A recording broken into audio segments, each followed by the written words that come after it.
Jerin 'yan matan Kannywood fitsararru marasa kunya, wato waɗanda aka fitar na wannan shekarar, waɗanda Kannywood ɗin ce ta fitar da su da kanta, ta zazzaƙulo su saboda waɗannan 'yan mata rashin kunyarsu ta kai.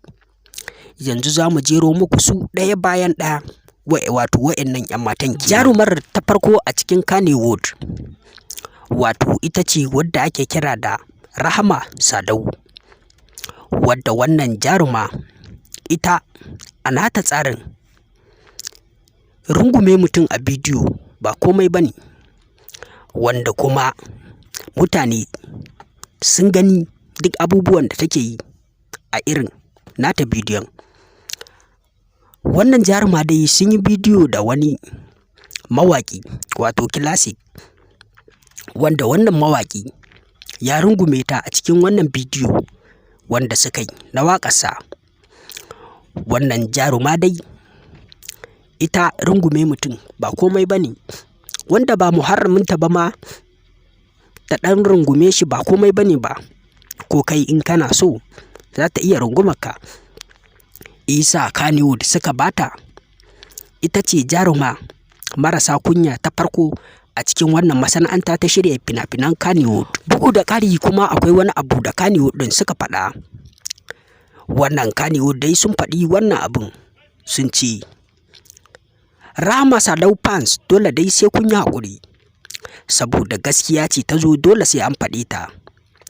Ka san dama shi fans duk abin da jarumin shi zai yi baya jin haushi, to amma gaskiya ce ta zo dole sai an faɗe ta. Za mu je kan jaruma, wato jaruma ta biyu. Sadiya Haruna dai ita ce jaruma ta biyu. Ita kuma wannan jaruma a nata tsarin, ita ta tafi tsarar a inda take fitowa.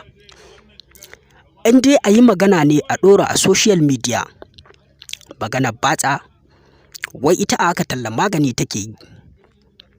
Sadiya Haruna dai kowa ya san abubuwan da take aikatawa.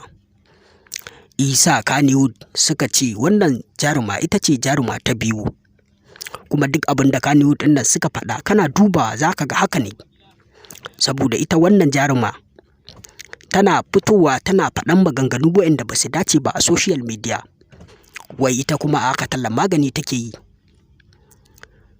Jarumar ai an yanke mata hukunci, tana can tana girbar abin da ta shuka.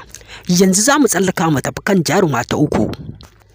Wato jaruma ta uku dai ita ce jaruma Nafisat Abdullahi, wadda jaruma ce ita ma ba ta ji, amma kuma ita rashin jinta za ta yi bidiyo na rawa wadda ba ta dace ba, za ta ɗora a social media. Za ta yi bidiyo wanda za ka ga har wani bidiyo ne da ita ta yi wanda ta yi posting, sun hau kan jirgi namiji yana bayanta. Wannan shi ma abu ne wanda bai dace ba. Kannywood gaskiya sun ƙalubalanci wannan abun, duk da dai wannan abun ba a ƙasar nan akai ba. Ita yawancin rashin jinta ta fi yin shi a ƙasashen waje. Don haka Isa wannan jaruma ta daɗe a Kannywood, kuma ita ce dai jaruma wadda ta zo a na uku a jerin marasa jin Kannywood kenan. To amma fa Kannywood sun ƙara da cewa fans ɗin Nafisat Abdullahi ku yi haƙuri, gaskiya ce ta zo dole a faɗe ta. Yanzu za mu tsallaka kan jaruma ta hudu. Jaruma ta hudu dai ita ce jaruma Maryam Mai Haya. Jaruma Maryam Mai Haya ita ma kowa ya sani ba ta jin magana ita ma. Ɗan wannan rahin ji dai da ake yi, ɗan hoto a ɗame a sa ɗamammun kaya, shi ma duk tana yi. Biyo bayan kuma al'umma sun sani iyayenta sun ɗau amanarta ne, sun bawa Alinu amanarta.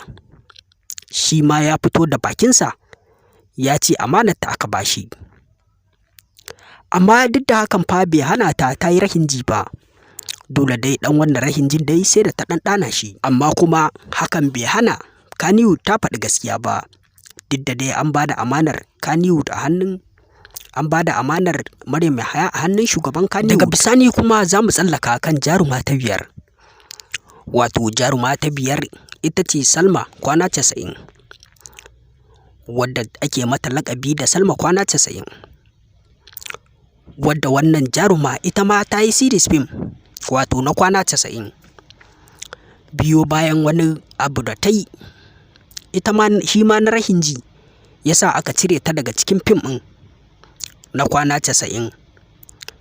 Biyo bayan kuma su shauran su ma sun yi wani rahin ji wanda shi ma ya saɓa wa doka, amma kuma su kwana 90 saboda su ba irin Kannywood ba ne da za ka zo kai rahin jinka a rabu da kai ka ci gaba da abin da kake yi.